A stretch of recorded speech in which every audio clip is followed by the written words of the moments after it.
ದೇವರ ಹತ್ರ ಹೋಗ್ತೀವಿ ನಾವು. ಏನು ಹೋಗ್ಬೇಕು ಈಗ ನಮ್ಮಲ್ಲಿ? ನಾನು ಎಂಬ ಅಹಂಕಾರ ಹೋಗ್ಬೇಕು. ಅದು ಮುಚ್ಚಿಟ್ಟಿದೆ ನಾವು, ಅದನ್ನ ಸರಳಪಡಿಸಿಲ್ಲ, ಸುಲಭಪಡಿಸಿಲ್ಲ, ಅರ್ಥ ಆಗುವಂಗೆ ನಮ್ಗೆ ಹೇಳಿಲ್ಲ. ಆದರೂ ನಮ್ಮೊಳಗೆ ಐತೆ ಪಾಪ. ಅದಕ್ಕೆ ಶಾಪನೂ ರೆಡಿ ಐತೆ, ಪಾಪನೂ ಐತೆ, ಪಾಪಕ್ಕೆ ಶಾಪನೂ ರೆಡಿ ಐತೆ. ಆದರೆ ದೇವರ ಮುಂದೆ ಹೋಗುವಾಗ ನಿನ್ನನ್ನು ನೀನು ಕಂಡುಕೊಳ್ಬೇಕು. ನಿನ್ನಲ್ಲಿ ಏನೇನಿದೆಯೋ, ದೇವರ ಮುಂದೆ ಏನು ಇರಬೇಕು ಇಲ್ಲವೋ, ಇರಬಾರದುಗಳು ಏನಿದಾವೋ ಅವು ತೆಗೆದಾಕೋಬೇಕು.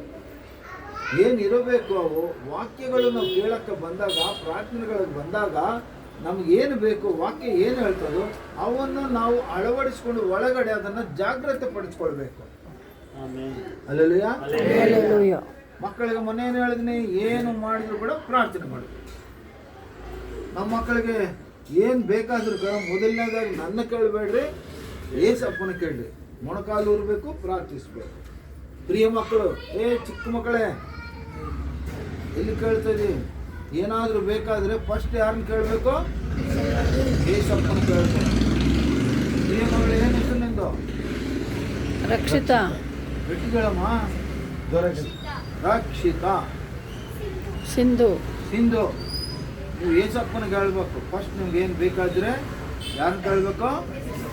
ಏಸಪ್ಪನ. ಮೊಣಕಾಲು ಊರಿ ಪ್ರಾರ್ಥಿಸ್ಬೇಕು. ಪ್ರಾರ್ಥನೆ ಸುಮ್ಮನೆ ಒಂದು ಕಡೆ ಹೋಗಿದ್ದೆ ನಾನು, ಪ್ರಾರ್ಥನೆ ಮಾಡಬೇಕು, ಪ್ರಾರ್ಥನೆ ಮಾಡ್ತೀವಿ ಅಂದರು. ದೇವ್ರು ನನ್ನ ಜೊತೆ ಮಾತಾಡಿದ, ಇಲ್ಲೇನೋ ಸ್ವಲ್ಪ ಕೋಟ ಇದೆ ಪ್ರಾರ್ಥನೆಯಲ್ಲಿ. ಈ ಮನೆಯಲ್ಲಿ ಯಾರೋ ಮಲಗಿ ಪ್ರಾರ್ಥನೆ ಮಾಡ್ತಾರೆ, ಮಲಕೊಂಡು ಪ್ರಾರ್ಥನೆ ಮಾಡ್ತಾರೆ ಅಂದರೆ ಆ ಮನೆ ಹೆಣ್ಮಗಳು ಎದ್ದು, ನಾನು ತಪ್ಪಾಯ್ತು ಅಪ್ಪಾಜಿ, ನಾನು ಮಲ್ಕೊಂಡೇ ಪ್ರಾರ್ಥನೆ ಮಾಡ್ತೀನಿ ಯಾವಾಗಲೂ ಅಂತ. ಪ್ರಾರ್ಥನೆ ಹೆಂಗೆ ಮಾಡಬೇಕು? ಹೌದಲ್ವಾ? ಮತ್ತು ಆ ಹೆಣ್ಮಗಳು ಹೆಂಗೆ ಮಾಡಿದ್ರು? ದಿನಾ ಎರಡು ತಿಂತಿದ್ಲು ಗಂಡನಿಂದ. ಗೊತ್ತಿಲ್ಲ, ದೇವರು ಗಂಡನಿಗೆ ಹೇಳ್ತಿದ್ನೇನೋ, ಗಂಡ ದಿನ ಹೊಡೆಯೋನು ಅವಳನ್ನ. ಯಾಕೆ? ಅವಳು ಮನಿಕೊಂಡು ಪ್ರಾರ್ಥನೆ ಮಾಡಿ, ದೇವ್ರ ಮುಂದೆ ಮನಿಕೊಂಡು ಪ್ರಾರ್ಥನೆ ಮಾಡ್ಬೋದಾ? ಇಲ್ಲ. ಹೌದಲ್ಲ? ಇನ್ನೊಂದು ಉದಾಹರಣೆ ಹೇಳ್ತೀನಿ ನಿಮಗೆ. ಒಂದು ಹಳ್ಳಿಗೆ, ನಮ್ಮ ಹಳ್ಳಿ ಸೇವೆ ಜಾಸ್ತಿ ನಮ್ಮದು, ಒಂದು ಹಳ್ಳಿಗೆ ಹೋದೆ. ಹೊಸ ಮನೆ ಕಟ್ಟಿದ್ದಾರೆ, ಒಂದು ತಿಂಗಳಾಗಿದೆ ಮನೆ ಓಪನ್ ಮಾಡಿ, ಮನೆ ಒಳಗೆ ಹೋಗಿಲ್ಲ, ಯಾರೂ ಹೋಗಿಲ್ಲ. ನಾವು ತಿಂಗಳಿಗೆ ಒಂದು ಸರಿ ಹೋಗ್ತೀನಲ್ಲ ಹಳ್ಳಿಗೆ ಹೋದಾಗ, ಫಾಸ್ಟ್ ಬಂದು ಎಗರಾಡಿದ್ರು ಅವರು, ಖುಷಿ ಆಗ್ಬಿಡ್ತು ಅವ್ರಿಗೆ. ನಾವು ಹೋಗಿದ್ದೆ ಅವ್ರ ಮನೆಗೆ, ಮಾಮೂಲು ಎಲ್ಲ ಮನೆಗಳಿಗೆ ಹೋದಾಗ ಅವ್ರ ಮನೆಗೆ ಹೋದ್ವಿ. ಆಯಮ್ಮ ಹೇಳ್ತಾಳೆ, ಅಯ್ಯ ಹೊಸ ಮನೆ ಕಟ್ಟಿದ್ವಿ, ನೀವು ಪ್ರಾರ್ಥನೆ ಮಾಡ್ಬೇಕಯ್ಯ, ನೀವು ಪ್ರಾರ್ಥನೆ ಮಾಡಿದ ಮೇಲೆ ನಾವು ಮನೆ ಒಳಗೆ ಹೋಗ್ತೀವಿ. ಹೌದಾ? ಪ್ರಾರ್ಥನೆ ಮಾಡೋಣ, ದೇವ್ರು ನಮ್ಮ ದೇವ್ರು ಒಳ್ಳೆ ದೇವರು, ಪ್ರಾರ್ಥನೆ ಮಾಡೋಣ. ಊಟಗೆಲ್ಲ ಏರ್ಪಾಟ್ ಮಾಡಿದ್ರು, ಊಟ ಮಾಡಿದ್ವಿ ರಾತ್ರಿಗೆ. ಅಯ್ಯ ನೀವು ಮನೆ ಒಳಗೆ ಪ್ರಾರ್ಥನೆ ಮಾಡೋದಲ್ಲ, ಮನೆ ಒಳಗೆ ನೀವು ಮನಿಕೋಬೇಕು ರಾತ್ರಿಗೆ. ಹೌದಾ? ಆಯ್ತು, ನಮಗೇನು ಭಯ? ನಮ್ಮಲ್ಲಿ ಯಾವುದು ತಪ್ಪಿಲ್ಲ, ಅಪರಾಧ ಇಲ್ಲ, ಪಾಪ ಇಲ್ಲ, ಏನಿಲ್ಲ. ನಮ್ಮಲ್ಲ ಲೋಕದಲ್ಲಿರುವವನಿಗಿಂತಲೂ ನನ್ನೊಳಗಿರುವವನು ದೊಡ್ಡವನಿದ್ದಾನೆ ನನ್ನಲ್ಲಿ, ನನಗೇನು ಭಯ? ಓಕೆ. ನನ್ನ ಅಸಿಸ್ಟೆಂಟ್ ಫಾಸ್ಟರ್ ಬಂದಿದ್ದ, ಅವರು ನಾನು ಇಬ್ಬರು ಮಲ್ಕೊಂಡಿವೆ. ಆಮೇಲೆ ಬೆಳಿಗ್ಗೆಗೆ ಗೊತ್ತಾಯಿತು, ಬೆಳಿಗ್ಗೆ ಆರಾಧನೆ ಇತ್ತು, ಬಲ್ಲಾರಾಧನೆ ಇತ್ತು, ರೊಟ್ಟಿ ದ್ರಾಕ್ಷರಸ ಇತ್ತು. ಎಲ್ಲರೂ ಬಂದ್ರ, ದ್ರಾಕ್ಷರಸ ರೊಟ್ಟಿ ಕೊಟ್ಟು ದ್ರಾಕ್ಷರಸನ್ನ ಬಾಯಿ ತೆಗೆದು ಹಾಕ್ತಾ ಇದ್ದೀನ. ಆಯಮ್ಮನ ಬಾಯಿ ಕೆಂಪಗೈತೆ.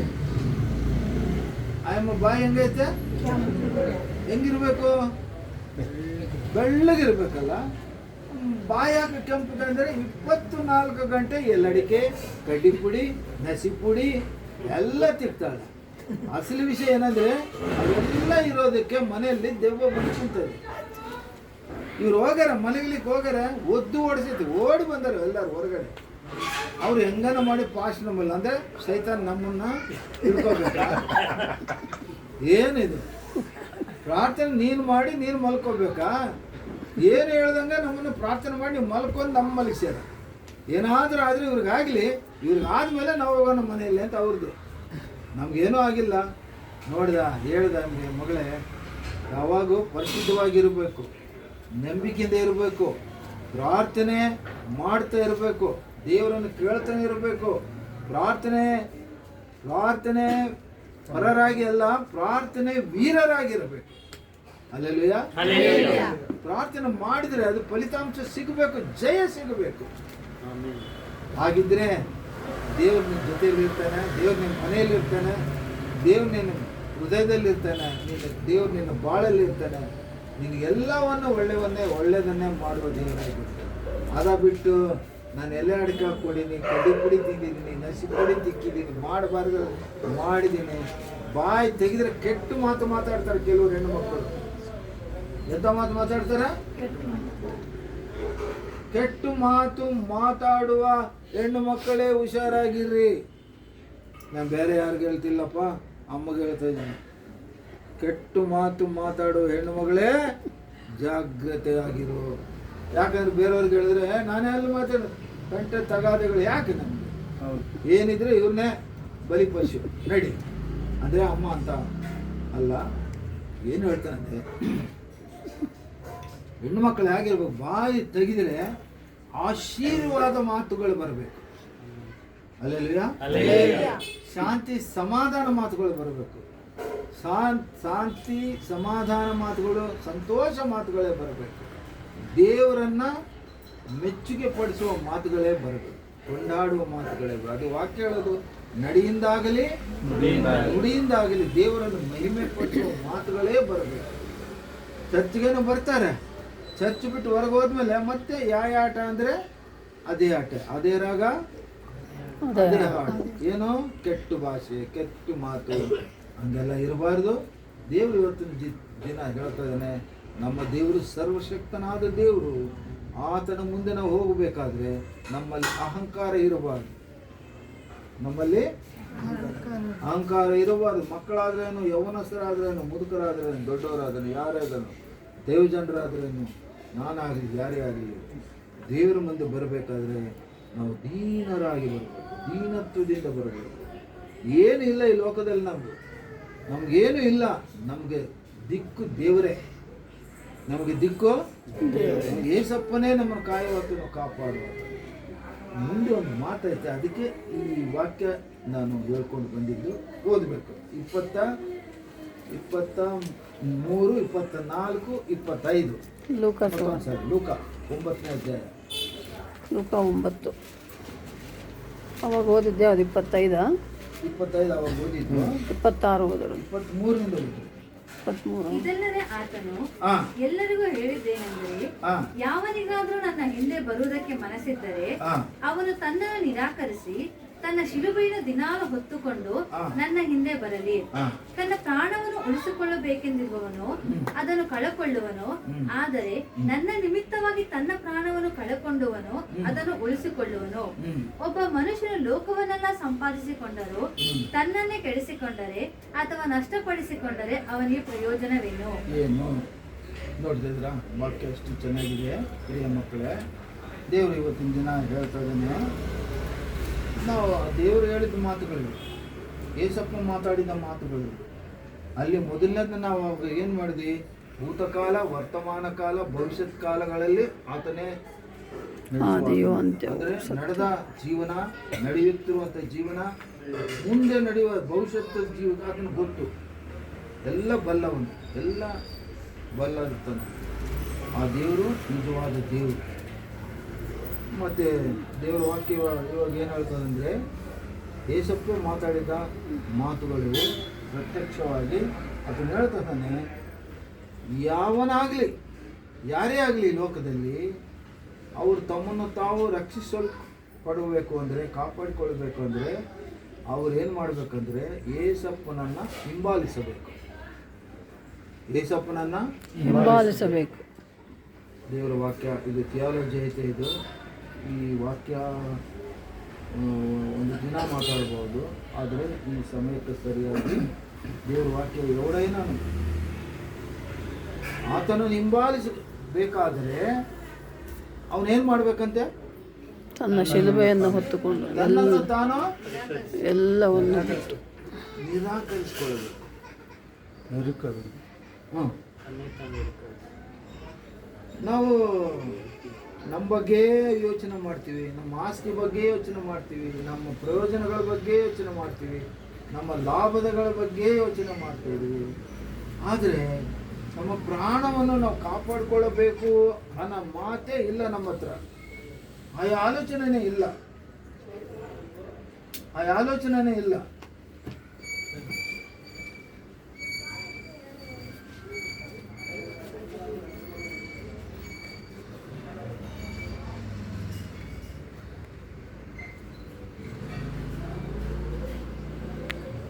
ಇಲ್ಲಿ ಆತ್ಮಿಕ ಮಾತುಗಳಿದ್ದಾವೆ. ಯಾರಾದರೂ ಯೇಸು ಸ್ವಾಮಿನ ಹಿಂಬಾಲಿಸಬೇಕು ಅಂದರೆ ಸಿಲುಬೆ ಹೊತ್ತುಕೊಂಡು ಹೋಗಬೇಕು ಅಂತ ಬರೆಯಲ್ಪಟ್ಟಿದೆ. ಅಕ್ಷರ, ಈಗ ವಾಕ್ಯ ಎರಡು ನಮೂನೆ ಇರ್ತದೆ. ಒಂದು ಅಕ್ಷರ ಅರ್ಥ, ಇನ್ನೊಂದು ಆತ್ಮಿಕ ಅರ್ಥ. ಅಕ್ಷರ ಅರ್ಥ ಅಂದರೆ ಮತ್ತೆ 8 ಅಡಿ ಉದ್ದ ಮರ, ಒಂದು 5 ಅಡಿ ಉದ್ದ ಅಡ್ಡ ಮರ ಇರುವ ಸಿಲುಬೆನೆ ಎತ್ಕೊಂಡು ಹೋಗುವಂತ ಇದರ ಅರ್ಥ, ಅಕ್ಷರದಲ್ಲಿ ಬರುವಂಥ ಅರ್ಥ. ಆದರೆ ಆತ್ಮಿಕ ಅರ್ಥ ಏನಂದರೆ ಏಸಪ್ಪನ ಹಿಂಬಾಲಿಸಬೇಕು ನಾವು. ಅಂದರೆ ಆತನನ್ನು ಕೊಂಡಾಡುವವರಾಗಿ, ಆತನನ್ನು ಘನಪಡಿಸುವವರಾಗಿ, ಆತನನ್ನು ಮಹಿಮೆ ಪಡಿಸುವವರಾಗಿ, ಆತನ ವಾಕ್ಯಗಳಂತೆ ನಾವು ಜೀವಿಸುವವರಾಗಿ, ಆತನಿಗೆ ಸಾಕ್ಷಿ ಮಕ್ಕಳಾಗಿ ನಾವು ಜೀವಿಸುವುದಾದರೆ ಏಸಪ್ಪನನ್ನು ನಾವು ಹಿಂಬಾಲಿಸಿದವರಾಗ್ತೀವಿ. ಆತನಿಗೆ ಸಾಕ್ಷಿ ಮಕ್ಕಳಾಗಿ ನಾವು ಜೀವಿಸಬೇಕು. ಅನುದಿನ ಅನುಕ್ಷಣ ನಾವು ಹೇಗಿರ್ಬೇಕಂದ್ರೆ, ನಮ್ಮನ್ನು ನೋಡಿದರೆ ಬೇರೆ ಯಾರಾದರೂ ಈ ನಿಜವಾದ ದೇವರ ಮಕ್ಕಳು ನೋಡಪ್ಪ, ನಿಜವಾದ ಏಸಪ್ಪನ ನಂಬಿದ ಮಕ್ಕಳು ಅಂತ ಸಾಕ್ಷಿ ಕೊಡಬೇಕು ಬೇರೆಯವರು. ನಾವು ಯಾವಾಗಲೂ ನಮ್ಮ ಬಗ್ಗೆನೇ ಚಿಂತೆ, ನಮ್ಮ ಸ್ಟೈಲ್ ಬಗ್ಗೆನೇ ಚಿಂತೆ, ನಮ್ಮ ಮಾತು ಬಗ್ಗೆನೇ ಚಿಂತೆ, ನಮ್ಮ ಮನೆ ಬಗ್ಗೆನೇ ಎಲ್ಲ ನಾನು, ನಮ್ಮ ಮನೆ, ನಾನು ನಮ್ಮ ಮನೆ ಚಿಂತೆ ಬಿಟ್ಟು ಬಿಡ್ರಿ. ಇವತ್ತಿನ ದಿನ ನಮ್ಮನ್ನು ನಡೆಸುವ ಆತನೇ ಏಸಪ್ಪನೇ. ಈ ಒಂದು ನಂಬಿಕೆ ನಿಮ್ಮಲ್ಲಿರಬೇಕು. ಪ್ರಿಯ ಮಕ್ಕಳೇ, ನೀವು ಓದುತ್ತಿರುವಾಗ ಕೂಡ ನೀವು ಸರಿಯಾಗಿ ಶಿಸ್ತಿನಂತೆ ಕ್ರಮ ಶಿಕ್ಷಣೆಯಾಗಿ ನೀವು ಶಾಲೆಗೆ ಹೋಗೋ ಸಮಯದಲ್ಲಿ ಶಾಲೆಗೆ ಹೋಗಬೇಕು, ಓದೋ ಸಮಯದಲ್ಲಿ ಓದಬೇಕು, ರೆಸ್ಟ್ ಸಮಯದಲ್ಲಿ ರೆಸ್ಟ್ ಮಾಡಬೇಕು, ಪ್ರಾರ್ಥನೆ ಮಾಡುವ ಸಮಯದಲ್ಲಿ ಪ್ರಾರ್ಥನೆ ಮಾಡಬೇಕು. ನನ್ನ ದೇವರಿಗೆ ಕೆಟ್ಟ ಹೆಸರು ಬರಬಾರ್ದು, ನಾನು ಚೆನ್ನಾಗಿ ಓದಬೇಕು, ಧ್ಯಾನ ಮಾಡಬೇಕು, ಒಳ್ಳೆ ಮಾರ್ಕ್ಗಳು ತೆಗೆದುಕೊಳ್ಳಬೇಕು ಅಂತೇಳಿ ನೀವು ನಿಮ್ಮ ವಿದ್ಯಾರ್ಥಿ ಜೀವನದಲ್ಲಿ ಕಾಪಾಡ್ಕೊಂಡು ಹೋಗಬೇಕು. ಅದೆಲ್ಲ ಬಿಟ್ಟು ಓದೋದಂಗೆ ಯಾವಾಗಲೂ ಟಿ ವಿ ನೋಡಿದ್ದೀವಿ, ಯಾವಾಗಲೂ ಮೊಬೈಲ್ ನೋಡಿದ್ದೀವಿ, ಪರೀಕ್ಷೆ ಬಂದಾಗ ಪ್ರಾರ್ಥನೆ ಮಾಡಿಕೊಂಡ್ರೆ ಪಾಸ್ ಆಗಿಬಿಡ್ತೀನಿ ಅಂತೇಳಿ ಬರೀ ಪ್ರಾರ್ಥನೆ ಮಾಡಿಕೊಂಡ್ರೆ ನೀನು ಪಾಸ್ ಆಗ್ತೀರ? ಏನಾಗ್ತೀವಿ? ಪಾಸು ಫೇಲ್ ಎರಡು ನಿಮ್ಮ ಕೈಯಲ್ಲೇ ದೇವ್ರು ಕೊಟ್ಟಿದ್ದು. ಯಾವ್ದು ಬೇಕು ನೀನೇ ಆರಿಸ್ಕೋಬೇಕು. ನಾವು ಯಾವ್ದು ಆರಿಸ್ಕೋಬೇಕು? ನಾವು ಪಾಸ್ ಆಗಬೇಕು ಅನ್ನೋದು ಆರಿಸ್ಬೇಕು. ಪಾಸ್ ಆಗಬೇಕಂದ್ರೆ ಪದ್ಧತಿ ಪ್ರಕಾರ ಓದಬೇಕು, ಧ್ಯಾನ ಮಾಡಬೇಕು, ಅಭ್ಯಾಸ ಮಾಡಬೇಕು, ಪ್ರಾರ್ಥಿಸಬೇಕು, ಒಳ್ಳೆ ಮಕ್ಕಳಾಗಿ ಒಳ್ಳೆ ಪೊಲೈಟಾಗಿ ಇರಬೇಕು, ದೀನತ್ವದಿಂದ ಇರಬೇಕು. ಹಾಗಿದ್ದರೆ ದೇವರು ತಪ್ಪದೆ ನಿಮ್ಗೆ ಸಹಾಯ ಮಾಡ್ತಾನೆ ಅಂದರೆ ದೇವರು ಏನು ಕೊಡ್ತಾನೆ ಅಂದರೆ ನಿಮ್ಗೆ ಜ್ಞಾನ ಕೊಡ್ತಾನೆ. ಯಾರಿಗಾದರೂ ಪ್ರಾರ್ಥನೆ ಮಾಡ್ಬೇಕಾದ್ರೆ ನಾವೇನು ವಿದ್ಯಾರ್ಥಿಗಳಿಗೆ ಏನಂತ ಪ್ರಾರ್ಥನೆ ಮಾಡ್ತೇವೆ ಅಂದರೆ, ವಿದ್ಯಾಭ್ಯಾಸದಲ್ಲಿರುವಾಗ ವಿದ್ಯಾ, ಬುದ್ಧಿ, ಜ್ಞಾನ, ಜ್ಞಾಪಕ ಶಕ್ತಿ, ಆರೋಗ್ಯ, ಆಯುಷ್, ಅಭಿಷೇಕ ಈ ಮಕ್ಕಳಿಗೂ ಕೊಡು ತಂದೆ ಅಂತ ಪ್ರಾರ್ಥನೆ ಮಾಡ್ತೀವಿ. ಹಾಗಾಗಿ ನೀನು ಜ್ಞಾನ ಬೇಕು. ವಿದ್ಯಾರ್ಥಿಗಳಿಗೆ ಏನು ಬೇಕು? ಜ್ಞಾನ ಬೇಕಂದ್ರೆ ಬೈಬಲ್ ಏನು ಹೇಳ್ತದೆ? ದೇವರ ಭಯವೇ ಜ್ಞಾನಕ್ಕೆ ಮೂಲ. ದೇವರ ಭಯಭಕ್ತಿ ನಿನ್ನಿದ್ರೆ ನಿನ್ನ ಜ್ಞಾನ ಆಟೋಮೆಟಿಕ್ ಬರ್ತದೆ. ಹಾಗಾಗಿ ದೇವರ ಭಯಭಕ್ತಿಯಲ್ಲಿ ಇರಬೇಕು ಮಕ್ಕಳು. ಅವರು ವಯಸ್ಸಿಗೆ ಮೀರಿ ಮಾತಾಡ್ತಿರ್ತಾರೆ ಕೆಲವು ಮಕ್ಕಳು. ತಂದೆ ತಾಯಿಗಳು ದೊಡ್ಡವ್ರು ಏನು ಮಾಡಬೇಕು? ಅಪ್ಪ ಆ ಥರ ಮಾತಾಡಬೇಕು. ಮಕ್ಕಳು ತಪ್ಪು ಮಾಡಿದಾಗ ಹಿರಿಯರು ಏನು ಮಾಡಬೇಕಂದ್ರೆ ಅಲ್ಲಿಂದ ಅಲ್ಲೇ ಅದನ್ನು ಸರಿಪಡಿಸ್ಬೇಕು. ಅದು ತಪ್ಪು, ಇದು ಸರಿ ನೋಡಪ್ಪ, ಹಂಗೆ ಮಾತಾಡಬಾರ್ದು ಅಂತ ಅವ್ರಿಗೆ ಬುದ್ಧಿ ಕಲಿಸ್ಬೇಕು. ಯಾಕಂದರೆ ವಿದ್ಯೆಯಿಂದ ಬುದ್ಧಿ ಚೆನ್ನಾಗಿ ಕಲಿಸ್ಕೋಬೇಕು ಸ್ಟೂಡೆಂಟ್ಸು. ವಿದ್ಯೆಯಿಂದ ಬುದ್ಧಿಯಿಂದ ಜ್ಞಾನ. ಹೇಳಿ, ವಿದ್ಯೆಯಿಂದ ಬುದ್ಧಿ, ಬುದ್ಧಿಯಿಂದ ಜ್ಞಾನ, ಜ್ಞಾನದಿಂದ ವಿವೇಕ, ವಿವೇಕದಿಂದ ಸಾಮರ್ಥ್ಯ, ವಿವೇಕದಿಂದ ಸಾಮರ್ಥ್ಯ ನೀನು ಬರಬೇಕು. ಅಂದರೆ ಫಸ್ಟ್ ನೀನು ಇರಬೇಕಾಗಿರೋದು ದೇವರ ಭಯಭಕ್ತಿ. ನಿನ್ನಲ್ಲಿ ಮಕ್ಕಳೇ ದೇವರ ಭಯಭಕ್ತಿ ನಾನು ಇದೆಯಾ? ನಿನಗೆ ಆಟೋಮೆಟಿಕ್ ಆಗಿ ದೇವರು ನಿನಗೆ ವಿದ್ಯೆ ಕೊಡ್ತಾನೆ, ಬುದ್ಧಿ ಕೊಡ್ತಾನೆ, ಜ್ಞಾನ ಕೊಡ್ತಾನೆ, ಜ್ಞಾಪಕ ಶಕ್ತಿ ಕೊಡ್ತಾನೆ. ಪರೀಕ್ಷೆ ಬರಬೇಕಾದ್ರೆ ಪ್ರಶ್ನೆಗೆ ಸರಿಯಾದ ಉತ್ತರ ನಿನಗೆ ಸಿಗಬೇಕು ಅಂದರೆ ಜ್ಞಾನ ಇರಬೇಕು. ಜ್ಞಾನ ಬೇಕು ಅಂದರೆ ನೀವು ದೇವರಲ್ಲಿ ಭಯಭಕ್ತಿಯಿಂದ ಇರಬೇಕು. ಚರ್ಚಲ್ಲಿ ಒಳ್ಳೆ ಮಕ್ಕಳಾಗಿರ್ಬೇಕು. 10 ಗಂಟೆಗೆ ಪ್ರಾರ್ಥನೆ ಅಂದರೆ 10-15 ನಿಮಿಷ ಅರ್ಧ ಗಂಟೆ ಮುಂಚೆನೇ ಹೋಗ್ಬಿಡ್ಬೇಕು. ದೇವರ ಕಾರ್ಯಗಳು ಮಾಡಬೇಕು. ಕೆಲವು ಚರ್ಚ್ಗಳು ನೋಡ್ತೀನಿ ನಾನು, ಫಾಸ್ಟೇ ಬಂದು ಕಸ ಗುಡಿಸ್ಬೇಕು, ಫಾಸ್ಟೇ ತೊಳಿಬೇಕು, ಫಾಸ್ಟೇ ಸಾಪೆ ಹಾಕಬೇಕು, ಫಾಸ್ಟೇ ಮ್ಯೂಸಿಕ್ ಸೆಟ್ ಮಾಡಬೇಕು, ಸಿಸ್ಟಮ್ ಸೆಟ್ ಮಾಡಬೇಕು, ಫಾಸ್ಟೇ ಮಾಡಬೇಕು. ಕೆಲವು ಕಡೆಗಳಲ್ಲಿ ಫಾಸ್ಟ್ ಅಮ್ಮ ಬರೋದೇ ಇಲ್ಲ. ಹಾಗೆ ಮಾಡಬಾರ್ದು. ಹಾಗಾದರೆ ದೇವ್ರ ಮಗಳಾಗಲಿಕ್ಕೆ, ದೇವರ ಮಗನಾಗಲಿಕ್ಕೆ ಸಾಧ್ಯನೇ ಇಲ್ಲ. ದೇವರು ಎಲ್ಲ ನೋಡ್ತಿರ್ತಾನೆ. ಆದರೆ ಒಂದು ವಿಷಯ, ನಡೆಯಷ್ಟು ದಿನ ನಿಮ್ಮದು ನಡೀತದೆ, ನಡೆಯಷ್ಟು ದಿನ ನಿಮ್ಮದು ನಡೀತದೆ ರಾಜ್ಯ. ಆದರೆ ದೇವರ ಹತ್ರ ಒಂದು ಐತೆ ಅಸ್ತ್ರ, ಅದೇನಂದ್ರೆ ಉಗ್ರತೆ. ದೇವ್ರ ಹತ್ರ ಏನೈತೆ? ಉಗ್ರತೆ. ಆ ಉಗ್ರತೆಗೆ ಗುರಿ ಆಗ್ಬೇಡ. ನೀನು ಮಾತು, ನಿನ್ನ ಶಕ್ತಿ, ನಿನ್ನ ಆರೋಗ್ಯ, ನಿನ್ನ ಬಲ ಎಲ್ಲ ಇದ್ದಾಗ ನಡೀತದೆ ನಿಂದು. ಒಂದು ದಿನ ಬರ್ತದೆ ದೇವರು ಹೊಡಿತಾನೆ. ದೇವರು ಹೊಡಿಯುವಾಗ ಅದು ಹೇಳಿ ಹೊಡೆಯೋದಿಲ್ಲ. ಯಾವಾಗ ಆತನ ಉಗ್ರತೆ ಬರ್ತದೋ ಆ ಉಗ್ರತೆ ಗುರಿ ಆಗಬೇಡ್ರಿ ಮಕ್ಕಳೇ. ಚಿಕ್ಕ ಮಕ್ಕಳಾಗಲಿ, ಯೌವನಸ್ಥರಾಗಲಿ, ಹಿರಿಯರಾಗಲಿ, ಮುದುಕರಾಗಲಿ, ದೈವಜನರಾಗಲಿ, ನೀವು ಯಾವಾಗಲೂ ದೇವರ ಮುಂದೆ ಇರುವಾಗ ಭಯ ಭಕ್ತಿಯಿಂದ ಇರಬೇಕು. ಪ್ರಾರ್ಥನೆಗೆ ಮುಂಚಿತವಾಗಿ ಬರಬೇಕು. ಎಷ್ಟೇ ಇದ್ರೂ ಬದಿಗಿಟ್ಟು ಆದಷ್ಟು ಬೇಗ ಬರಲಿಕ್ಕಾಗಿ ನೀವು ಪ್ರಯತ್ನ ಪಡಬೇಕು. ದೇವರು ಬೇಕಂತ ನೀವು ಲೇಟ್ ಮಾಡ್ತಾ ಇದ್ದೀರಾ ಅಥವಾ ಆಕಸ್ಮಿಕವಾಗಿ ಲೇಟ್ ಆಯ್ತು ಅಂತ ದೇವ್ರಿಗೆ ಗೊತ್ತಾಗ್ತಾ ಇದೆ. ಒಂದು ವಾಕ್ಯ ಓದ್ಕೊಂಡು ನಾವು ಮುಂದೆ ಹೋಗೋಣ. ಕೀರ್ತನೆ ಭಾಗ 347 3ನೇ ಅಧ್ಯಾಯ, 147ನೇ ಅಧ್ಯಾಯ 3ನೇ ವಚನ. ಮುರಿದ ಮನಸ್ಸುಳ್ಳವರನ್ನು ವಾಸಿ ಮಾಡುತ್ತಾನೆ, ಅವರ ಗಾಯಗಳನ್ನು ಕಟ್ಟುತ್ತಾನೆ. ನೋಡಿದ್ರಾ ತಮಿಳಲ್ಲಿ 347 3ನೇ ವಾಕ್ಯ. இருதயம் நொறுங்குண்டவர்களை குணமாக்குகிறார், அவர்களுடைய காயங்களை கட்டுகிறார். ದೇವರು ನಮ್ಮಲ್ಲಿ ಏನೇ ಕೊರತೆ ಇದ್ರೆ ಗಾಯಗಳು ಕಟ್ತಾನಂದ್ರೆ ನಮ್ಮ ಕೊರತೆಗಳು, ನಮ್ಮ ಬೇಡಿಕೆಗಳು, ನಮ್ಮ ಕುಂದು ಕೊರತೆಗಳು ಇವೆಲ್ಲಗಳಲ್ಲೂ ವಾಸಿ ಆಗಬೇಕು. ಅವುಗಳೆಲ್ಲ ಕೊಡುಗೆಯಾಗಿ ನಮ್ಮ ದೇವ್ರು ಕೊಡಬೇಕು. ಅಂದರೆ ಮನೆಯಲ್ಲಿ ಯಾವಾಗಲೂ ಧನಧಾನ್ಯಗಳಿಂದ ತುಂಬಿರಬೇಕು, ಯಾವಾಗಲೂ ಶಾಂತಿ ಸಮಾಧಾನದಿಂದ ಇರಬೇಕು. ಕೆಲವು ಮನೆಗಳೆಲ್ಲ ಇರ್ತವೆ, ಆದರೆ ಸೈತಾನ ಏನು ಮಾಡಿರ್ತಾನೆ? ಗಂಡ ಹೆಂಡತಿಗೆ ಪ್ರೀತಿ ಇಟ್ಟಿರ್ತಾನೆ, ತಂಟೆ ತಗದ ಇಟ್ಟು ಜಗಳ ಇಟ್ಟಿರ್ತಾನೆ. ಇವೆಲ್ಲ ಹೋಗ್ಬೇಕು ಮನೆಗಳಲ್ಲಿ. ಅಂದರೆ ಸೈತಾನನಿಗೆ ಅವಕಾಶ ಇರಲಿಕ್ಕೆ ಕೊಡಬಾರ್ದು ನಾವು. ಅಂದ್ರೇನು? ಮನೆಗಳಲ್ಲಿ ಏಸಪ್ಪನೇ ನಂಬಿರಬೇಕು. ಏಸಪ್ಪನೇ ನಿಜವಾದ ದೇವರು, ಸತ್ಯವಾದ ದೇವರು, ಏಸಪ್ಪನೇ ಏಕ ದೇವರು ನಂಬಿಕೆ ಉಳ್ಳವರಾಗಿದ್ದು ಆತನಲ್ಲಿ ವಿಶ್ವಾಸ ಇಟ್ಕೊಂಡು ಜೀವಿಸುವುದಾದರೆ ಆತನು ನಮಗೆ ಕಾಪಾಡುವ ಆತನು, ಕಾಯುವ ಆತನಾಗಿರ್ತಾನೆ. ಇನ್ನೊಂದು ವಚನ ಅಲ್ಲೇ 11ನೇ ನೋಡ್ಕೊಂಡು ನಾವು ಮುಗಿಸ್ಕೊಳ್ಳೋಣ. ಯೆಹೋವನ ಆನಂದಿಸುವುದು ತನ್ನ ಕೃಪೆಯನ್ನು ನಿರೀಕ್ಷಿಸುವ ಭಕ್ತರಲ್ಲಿ. தமக்கு பயந்து தமது கிருபைக்கு காத்திருக்கிறவர்கள் மேல் கர்த்தர் பிரியமாயிருக்கிறார். ಏನು ಹೇಳ್ತಾ ಇದ್ದೀರಾ? தமக்கு பயந்து அவர் கிருபைக்கு காத்திருக்கிறவர்கள் மேல் அவர் பிரியமாயிருக்கிறார். ವಾಕ್ಯ ಹೇಳ್ತಾ ಇದೆ. ಕನ್ನಡ ಹೇಳಮ್ಮ. ಯೆಹೋವನ ಆನಂದಿಸುವುದು ತನ್ನ ಕೃಪೆಯನ್ನು ನಿರೀಕ್ಷಿಸುವ ಭಕ್ತರಲ್ಲಿ. ನೋಡಿದ್ರೆ ಬಹಳ ಚೆನ್ನಾಗಿದೆ. ಅಪೊಸ್ತಲನಾದ ಪೌಲನಿಗೆ ಎಲ್ಲ ಇತ್ತು, ಆತನಿಗೆ ಒಂದು ಮುಳ್ಳಿತ್ತು. ಒಂದು ಮುಳ್ಳು ಏನಂದ್ರೆ ನಾನು ಅನ್ನೋ ಮುಳ್ಳಿತ್ತು. ವಾ, ಪೌಲಾಗಿ ಭಾರಿ ವಿಷಯ. ಪೌಲ್ ಭಕ್ತನಿಗೆ ಮುಳ್ಳಿತ್ತು. ಆ ಮುಳ್ಳು ಏನಂದ್ರೆ ನಾನು ಒಳ್ಳೆ ಸೇವೆ ಮಾಡಿದ್ದೀನಿ, ನನ್ನಂತ ಸೇವೆ ಯಾರು ಮಾಡಲಿಲ್ಲ ಅನ್ನೋ ಒಂದು ಮುಳ್ಳಿತ್ತು. ಹಾಗಾಗಿ ಆ ಒಂದು ಬಾಧೆಯಿಂದ ಆತನು ಬಾಧಿತನಾಗಿದ್ದ. ಆ ಸಮಯದಲ್ಲಿ ಆತನು ಪ್ರಾರ್ಥನೆ ಮಾಡಿದಾಗ ದೇವರು ಆತನಿಗೊಂದು ಮಾತು ಹೇಳಿದ, ನನ್ನ ಕೃಪೆ ನಿನಗೆ, ನನ್ನ ಕೃಪೆ ನಿನಗೆ ಸಾಕು. ಪ್ರಿಯ ಮಕ್ಕಳೇ, ಒಳಗಿರೋರು, ಕುಟುಂಬದವರು, ಸೇರಿ ಬಂದವರು ಎಲ್ಲರೂ ತಿಳ್ಕೊಳ್ಬೇಕು. ಇವತ್ತು ನಮಗೇನು ಬೇಕು? ಇವಾಗ ಈ ಸಮಯದಲ್ಲಿ ಇವಾಗ ದೇವರ ಕೃಪೆಯೊಂದೇ ಸಾಕು. ಯೇಸುವಿನ ಕೃಪೆ, ಏನ್ ಬೇಕು?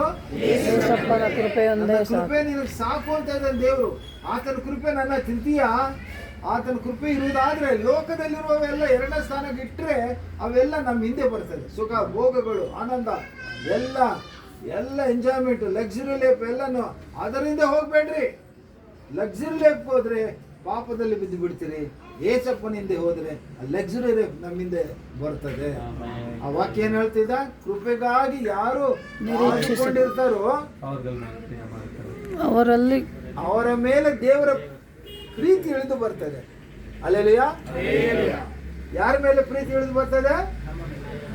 ಈಗ ಆಶಪ್ಪ, ಮಂಜುನಾಥಯ್ಯ ಇವರು ದೇವರ ಕೃಪೆಗಾಗಿ ಕಾಯುವರಾಗಿರಬೇಕು. ಈ ಮನೆಗೆ ಏನು ಬೇಕಾಗಿಲ್ಲ, ಬೇಕಾಗಿರೋದು ಒಂದೇ, ಅದು ದೇವರ ಕೃಪೆ, ಅದು ಯೇಸುವಿನ ಕೃಪೆ. ಆ ಕೃಪೆಗಾಗಿ ನೀವು ಕಾಯುವುದಾದರೆ ದೇವರ ಎಲ್ಲ ಕೊಡುಗೆಗಳು ನಿಮ್ಮ ಮೇಲೆ ಇಳಿದು ಬರ್ತವೆ. ಆ ದೇವರು ನಿಮ್ಮನ್ನು, ಈ ಮನೆಯನ್ನು, ಸೇರಿ ಬಂದವರು ನಮ್ಮೆಲ್ಲರನ್ನು ಆ ಕೃಪೆಯಿಂದ ತುಂಬಿಸಿ ಕಾಪಾಡುವ ಒಂದು ಪರಿಸ್ಥಿತಿ ಪರಿಶುದ್ಧಾತ್ಮ ದೇವರು ನಮ್ಮೆಲ್ಲರಿಗೆ ಕೊಡುವಂತವನಾಗಿದ್ದಾನೆ. ಈ ಮಾತುಗಳನ್ನು ದೇವರು ಆಶೀರ್ವದಿಸಲಿ. ಆಮೆನ್. ಈ ಸಮಯವನ್ನು ಅಯ್ಯವ್ರಿಗೆ ಒಪ್ಪಿಸಿಕೊಡ್ತಾರೆ.